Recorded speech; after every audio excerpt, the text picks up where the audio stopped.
Hi, my name is Salma Aly, and I'm a manager of research here at Edison Research. Kids are engaged podcast listeners and grow into loyal adult listeners.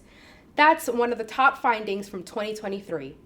This year, we released the first ever Kids Podcast Listener Report from Edison Research and Kids Listen, sponsored by American Public Media, Disney Podcasts, Tumble Media, and Wondery. This research was especially important because it allowed us to measure for the first time just how many children in the U.S. are listening to podcasts. And it turns out it's a lot. 46% of children aged 6 to 12 in the U.S. have ever listened to a podcast. 2023 also saw the first ever Gen Z Podcast Listener Report from Edison Research and SXM Media. In this report, we learned that the age a person starts listening to podcasts can influence how often they listen. Among the Gen Z monthly podcast listeners, we saw that those who started listening as children now spend an average of 3 hours more with podcasts than those who started later in life. Impressively, 32% of those who started with podcasts as a child listen for 10 hours or more in a typical week.